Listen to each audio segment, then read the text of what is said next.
The customizability of mechanical keyboards is astounding. With the wide variety of boards, materials, switches, keycaps, and modifications available, one could easily engineer a completely unique build for their liking. However, such freedom comes with a price. Literally. Pieces of plastic can end up costing you hundreds of dollars, and before you know it, you spent your month's rent on something that goes... So, how can you achieve the same customizability without burning your wallet and money in a scorching flame? I have found the solution. AliExpress. In this video, I'm going to showcase my build from scratch with parts only coming from AliExpress or Banggood. Will the cheaper prices result in a crappy keyboard? I guess you'll just have to stick around to find out.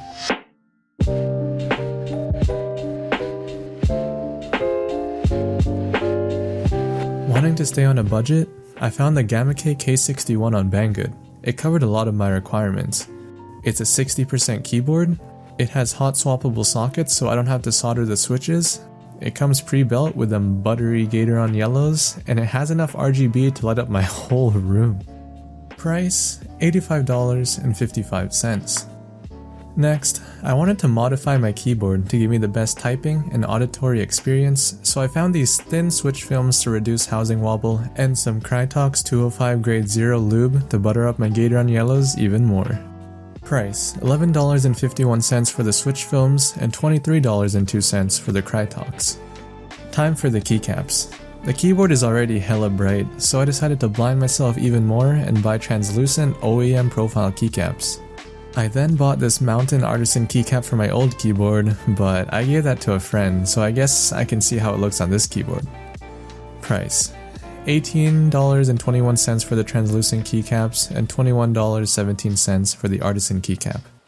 Lastly, I bought a switch opener to help me with the lubing process and then an aviator cable to finish off the build. Price $5.93 for the switch opener and $19.41 for the cable. Adding up all my purchases equates to around 184.8 Canadian or 144.78 US, which is approximately the same price as a GMK keycap set. Now, it was finally time to wait for AliExpress shipping to do its thing, and...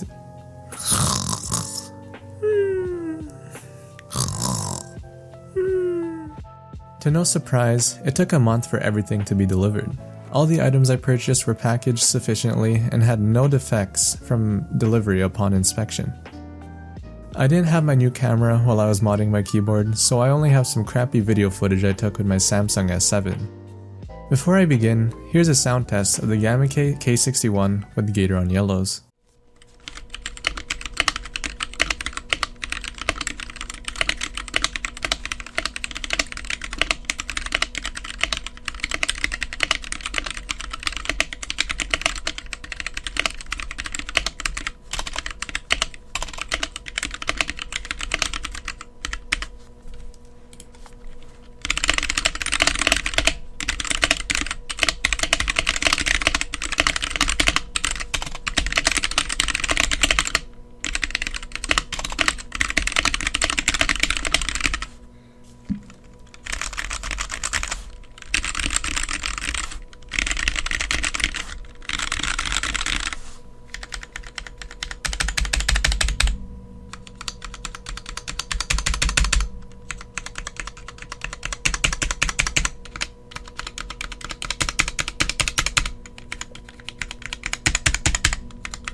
It's a bit higher pitched than I expected, but hopefully some lubing and new keycaps will help add some more thok.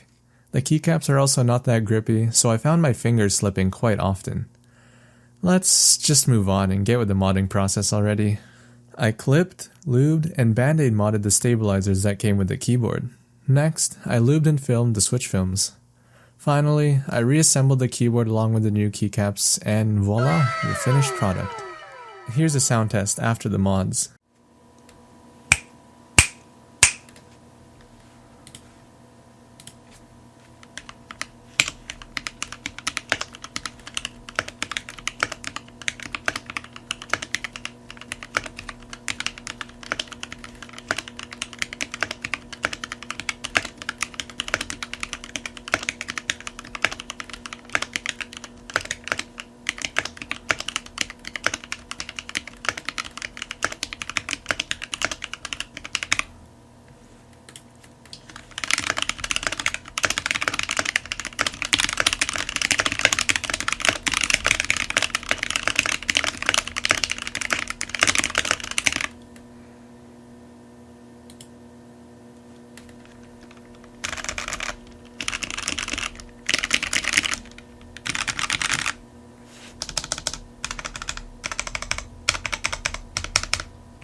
Compared to the stock version, the lubing and maybe even keycap change give the switches the thok I was hoping for. The stabilizers could have been lubed a bit more to make them less rattly, but I'm content with how it sounds right now.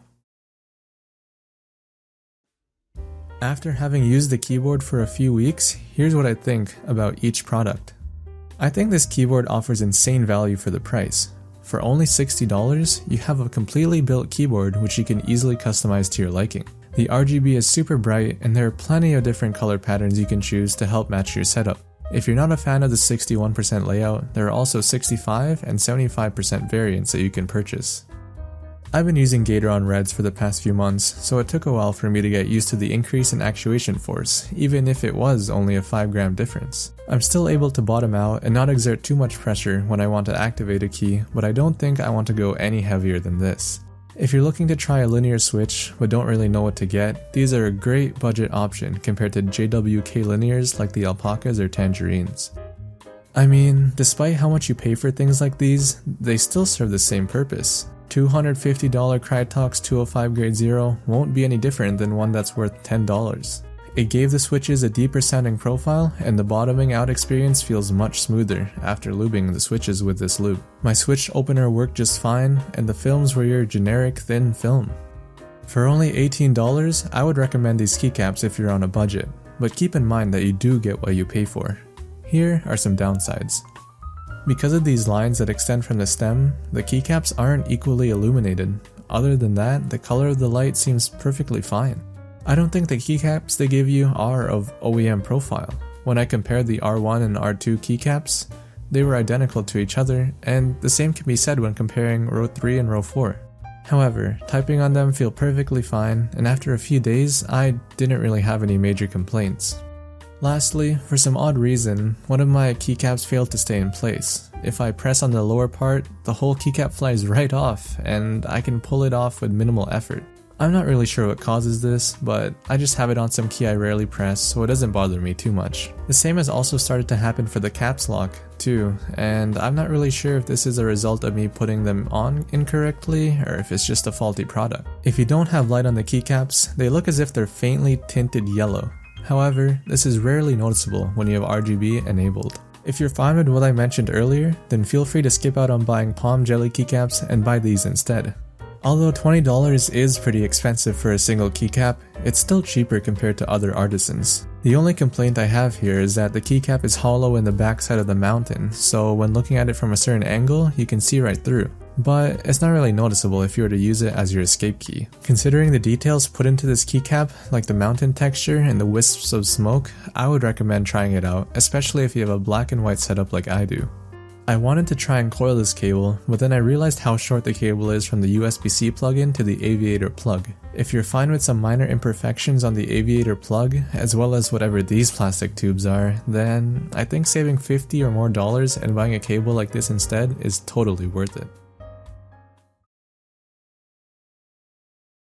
If you're fine with waiting months to build your keyboard, I think buying some or all parts of your build from AliExpress is perfectly fine.